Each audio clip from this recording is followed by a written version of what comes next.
Salam sejahtera, salam kasih dalam Kristus.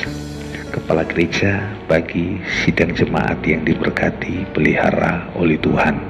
Atas cinta kasih, campur tangan, pertolongan dari Dia Kristus yang adalah kepala kita, maka selayaknya segala pujian, hormat, syukur, dan terima kasih kita peruntukkan hanya kepada Dia, sebab hanya Dialah yang layak menerima segala yang terbaik dari kehidupan kita. Puji Tuhan, Dia sumber pemelihara kita, Dia satu-satunya penanggung jawab keselamatan hidup kita.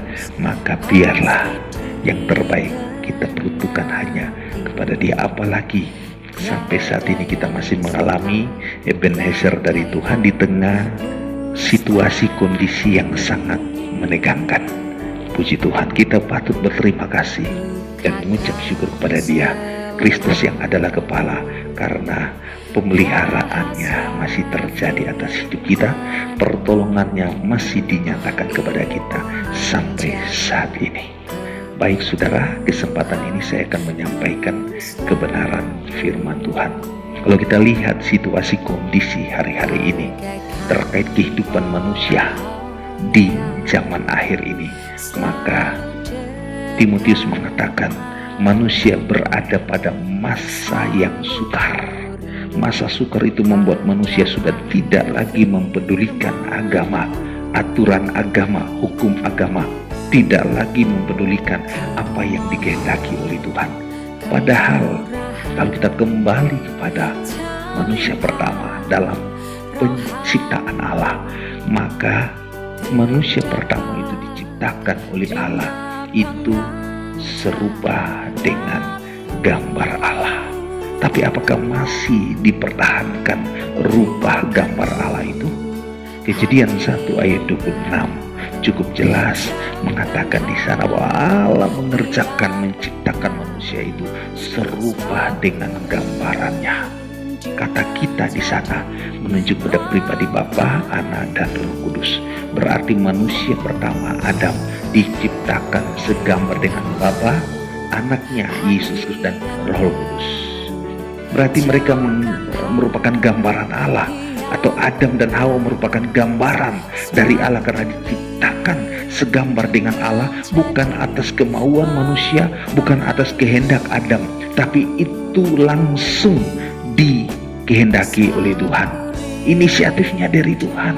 Sampai manusia pertama diciptakan sebagaimana yang dikehendaki. Inisiatif Allah, dia mempunyai rupa, mempunyai gambar dari Allah.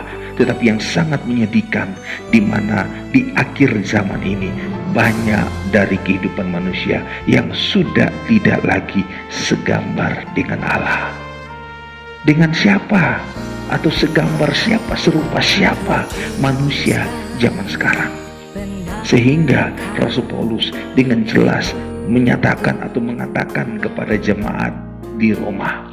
Coba saya mengajak kita, mending kita jauh lebih bagus kita baca Roma pasal 12 ayat 2 di sana, saudara. Puji Tuhan, cukup jelas di sana Rasul Paulus dengan begitu tegas menyampaikan kepada jemaat Roma.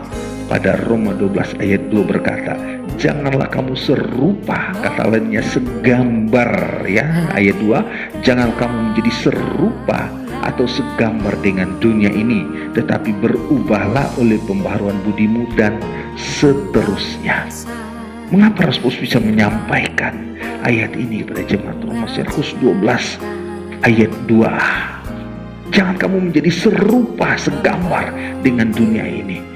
Itu sebabnya hari-hari ini di akhir zaman ini banyak dari kehidupan kita, banyak dari kekristenan masa kini yang sudah tidak lagi serupa, segambar dengan Allah sebagai penciptaan awal, tetapi mereka serupa, segambar dengan dunia. Hidupnya dalam pola dunia, kehidupannya semua mencontohi ikut kehidupan dunia, saudara. Masing-masing mempunyai hasil, ada hasil yang memuaskan, ada hasil yang tidak memuaskan. Kalau kita serupa dengan Allah, segambar dengan Allah, tentunya memuaskan hati Allah. Tapi kalau kita serupa, segambar dengan dunia, hidupnya pola dunia, maka tentunya tidak memuaskan hati Allah. Justru mungkin membuat Allah tawar hati atas apa yang terjadi dengan keadaan hidup kita.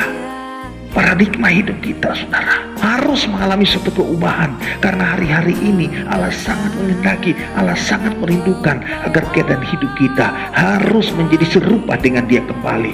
Jangan sampai kita hancur bersama-sama dengan dunia. Sebab jika kita baca di dalam suratan 1 Yohanes ya, jika kita baca di dalam suratan 1 Yohanes pasal 2 ayat 15, kita mulai membaca, perhatikan firman Tuhan.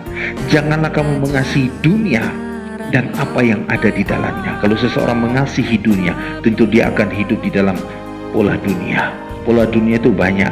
Dari hidupnya akan keluar kata-kata dunia, dari hidupnya akan keluar lagu-lagu dunia, karena hidupnya hidup pola dunia, dan semua yang berkaitan dengan dunia akan keluar dari hidupnya, karena memang menyatu dengan dunia. Tapi hasilnya apa? Kita lihat, sekali lagi saya baca 15. Janganlah kamu mengasihi dunia dan apa yang ada di dalamnya. Jikalau seorang atau jikalau orang mengasihi dunia, maka kasih akan Bapa tidak ada di dalam orang itu.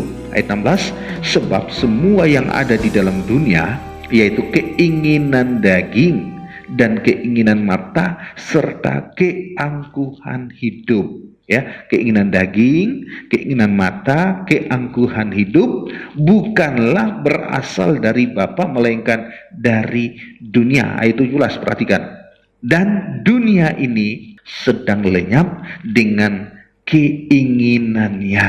Jadi keinginan mata, keinginan daging, keangkuhan hidup akan lenyap bersama-sama dengan dunia. Tetapi kelanjutannya, orang yang melakukan kehendak Allah tetap hidup selama-lamanya. Karena yang melakukan kehendak Allah akan menjadi serupa dengan Allah. Ini sangat penting agar kita tidak binasa bersama dengan dunia. Karena kita serupa dengan dunia, kita mengasihi dunia, saudara, maka jauh lebih bagus kalau kita serupa dengan Allah lewat melakukan kehendak Allah. Apa itu kehendak Allah? Mari kita baca satu ayat lagi, menjadi satu jawaban atas apa yang kita dengar. Apa itu kehendak Allah? Mari kita baca 2 Petrus pasal yang ketiga ayat 9. Perhatikan baik-baik. Tuhan tidak lalai menepati janjinya. Amin. Sekalipun ada orang yang menganggapnya sebagai kelalaian, tetapi ia sabar terhadap kamu. Perhatikan, karena ia menghendaki supaya jangan ada yang binasa, melainkan supaya semua orang berbalik dan bertobat. Ini kehendak Allah adalah berbalik, meninggalkan hidup yang lama dan bertobat, masuk di dalam suatu kehidupan yang baru. Akhirnya paradigma hidup kita berubah, masuk di dalam paradigma Allah. Kita mengikuti kehendak Allah. Kita tidak menjadi serupa dengan dunia, tapi kita menjadi serupa dengan gambar Allah. Kalau mungkin saja kita sudah sempat hidup di dalam pola kehidupan duniawi, maka mari lewat berita ini, lewat firman ini, kita mau diubahkan agar kita kembali pada kehendak ciptaan yang semula. Puji Tuhan. Tuhan izinkan kesempatan lain kita akan ketemu pada momen berikutnya.